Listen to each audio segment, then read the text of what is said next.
Greetings, Earthlings, wisdom keepers, wisdom seekers. Welcome back to WizdomDropz, yours for daily drops of wisdom and savvy cat astrology. Meow.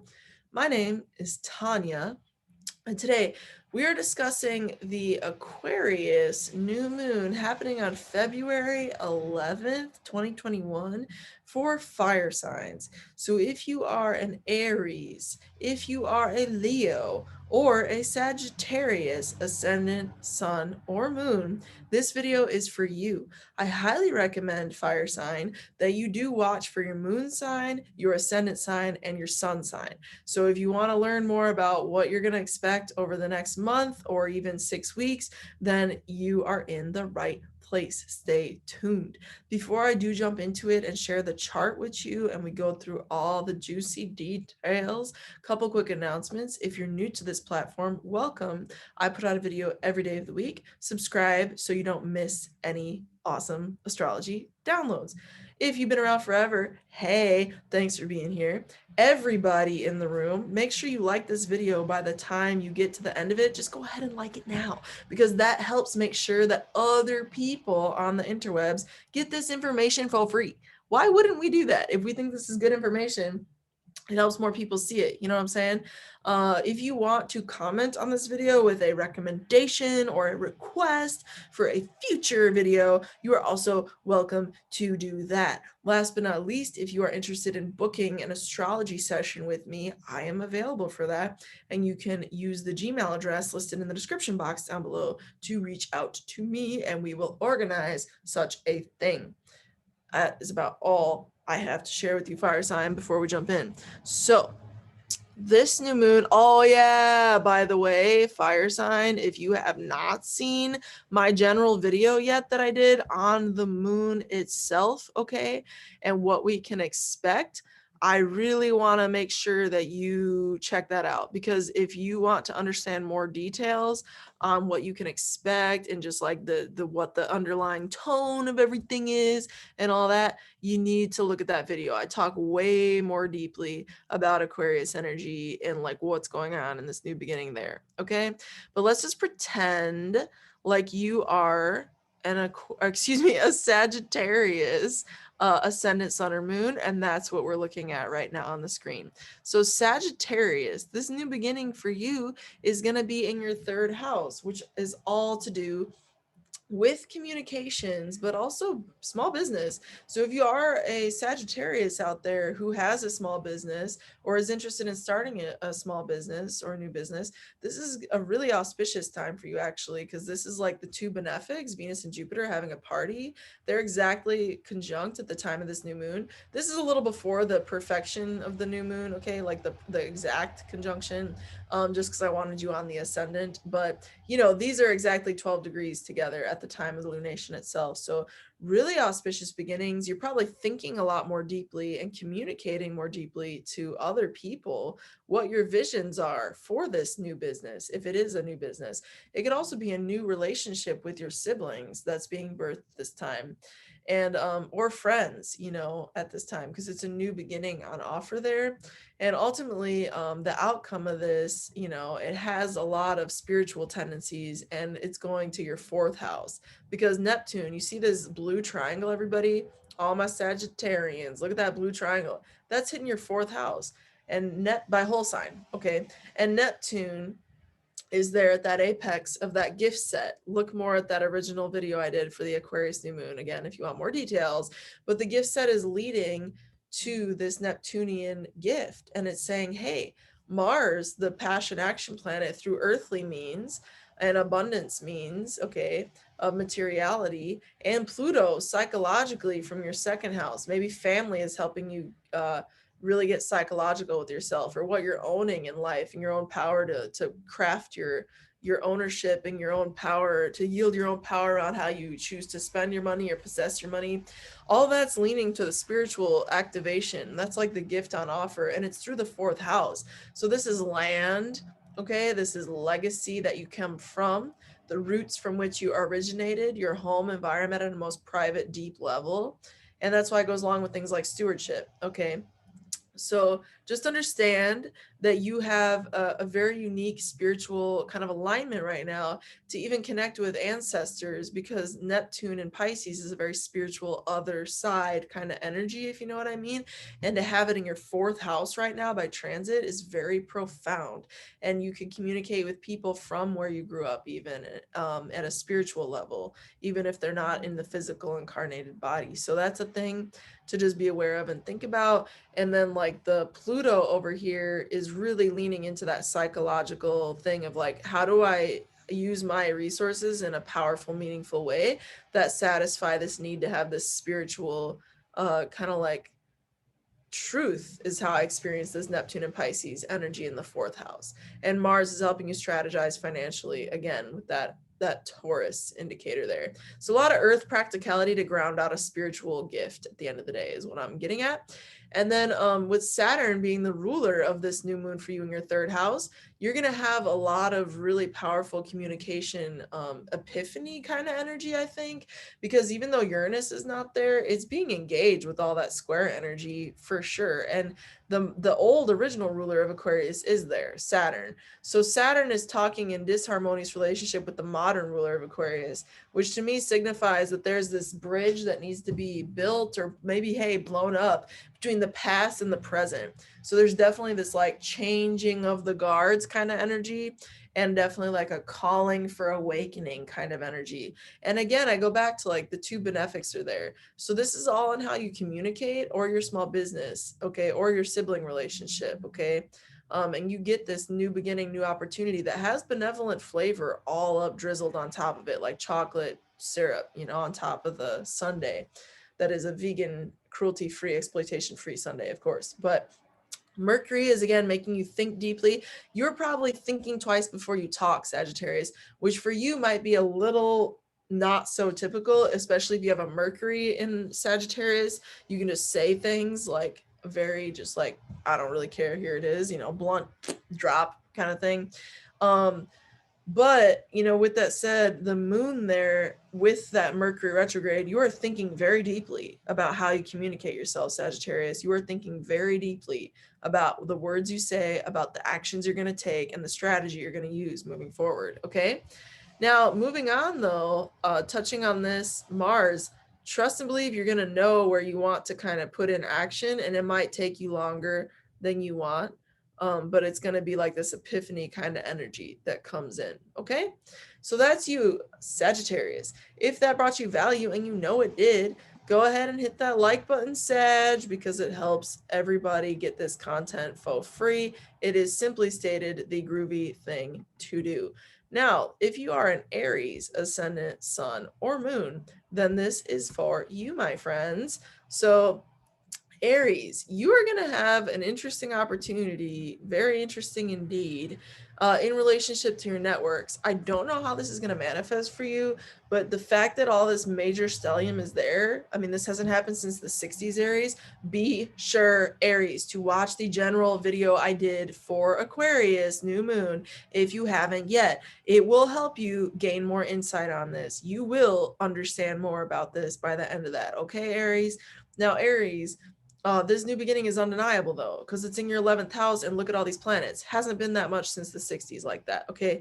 These are the original planets here of astrology in Aquarius on steroids. The only original not at the party is Mars. You know, this is nuts. So anyway, with that said, your networks and your relationships with whoever you know, like people you're affiliated with, whether that's organized organizations, whether that's just groups of people you kind of know, whether that's somebody out there who's like a kind of a helpful mentor who you touch base with every now and then, like you know them, and if you needed like a letter or something from them, they'd give it to you, that sort of connection, or your fellow aliens, so to speak, from online, like, you know, basically who are your fellow kind of like weirdos, you know what I mean? Like that you really get along with, your like tribe, you know, that's the 11th house. Also, your dreams and your true aspirations for your life is your 11th house. Your dreams for yourself, Aries, there's a new beginning there. And this is also the new moon, the first new moon since that great conjunction there.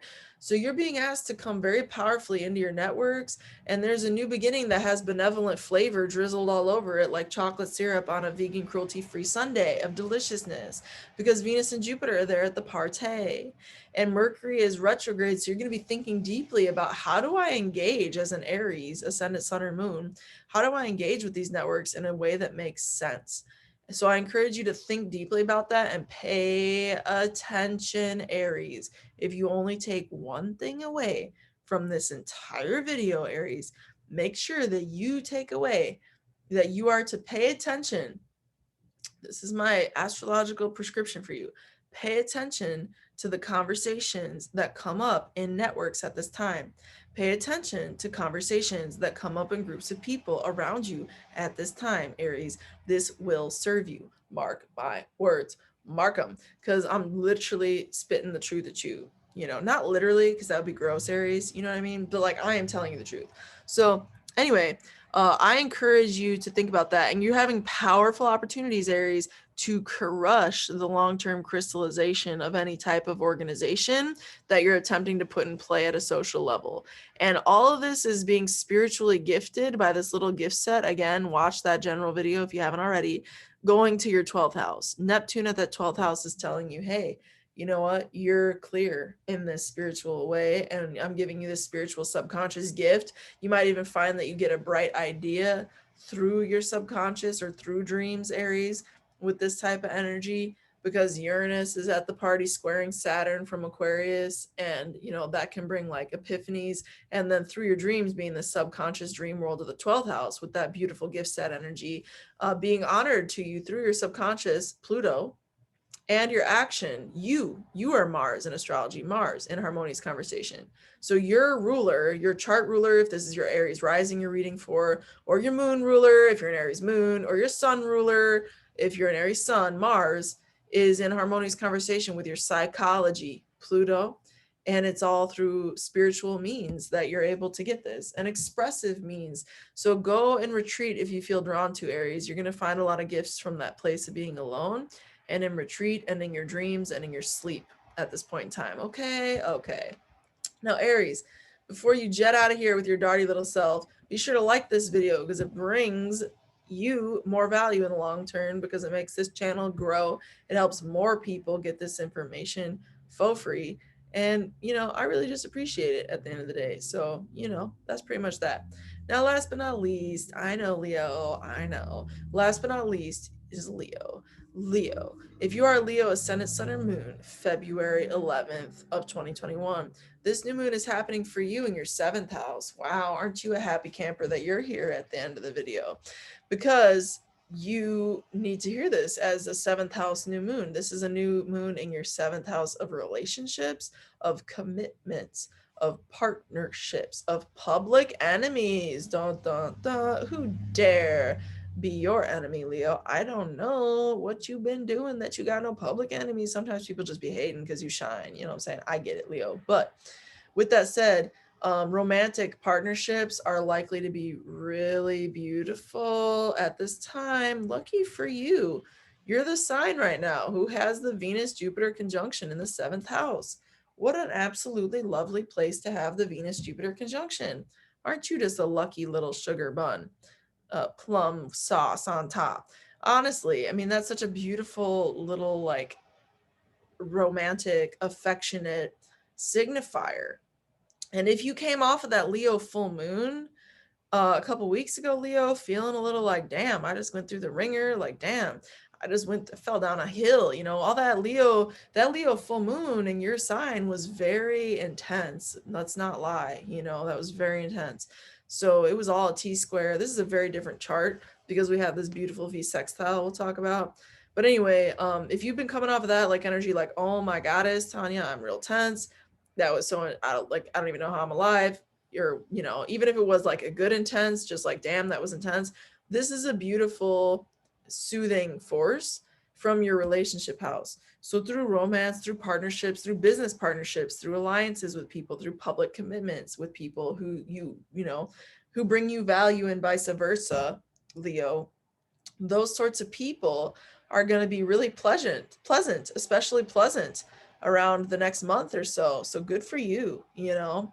Expect some beautiful results there in relationships. Good for you, you know. And you can expect some really deep reflective conversations with people too that maybe you didn't expect, because Mercury is retrograde in that 7th house, Leo. So maybe you have like some more reflective, deeper conversations about the status of your relationship, and it's really revealing in this very beautiful way, and it brings you a lot of like joy at a very like baseline kind of level, right? That's really good. You know, that's an opportunity. Or maybe it's a discussion rethinking how you bring that joy into your relationship, and that's very supported with this kind of astrology at this time. So that's very good if you're going through that. And you have the opportunity to really crystallize some things there in your relationship, Leo, with that Saturn 7th house, you know. So there's that. And you know, Saturn square in Uranus, which is the co-ruler of Aquarius, granted the newer ruler in astrology's history of Aquarius, but nonetheless a ruler. So anyway, this is showing us that there's like a tenser undertone that needs to get figured out, but what it really gives us is the energy to propel us forward. Does a little propeller work in water without some type of like momentum behind it? Answer, no. So we have here a beautiful, you know, square, and I say, yeah, beautiful, intentionally so, because it helps us activate that. You know, the other thing, Leo, is that this 8th house gift set, see that baseline video if you haven't, Leo, I did for the new moon in Aquarius in general. It'll tell you a lot more. You'll understand a lot more at the end of that, okay, about this whole experience in your 7th house. You're probably going to gain a lot of value off of it, just saying. But, you know, this gift set is this Neptune at the apex here. And so what you're of your 8th house, and what you're really looking to manifest, and what is a good kind of like, I think what's just kind of naturally coming out of this new moon for you, Leo, is going to be other people's resources are somehow given to you in a spiritualized type of way. Somehow other people's resources or your own kind of like maybe loan or debt situation is somehow spiritualized. You come to like a more spiritualized kind of like place of understanding what that means to invest or to be out money to somebody, whatever.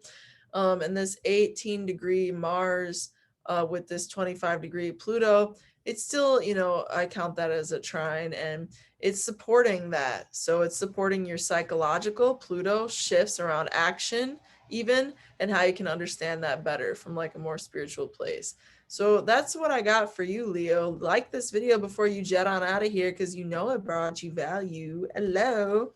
And with that said, through next time, until next time, may the stars be with you. Peace.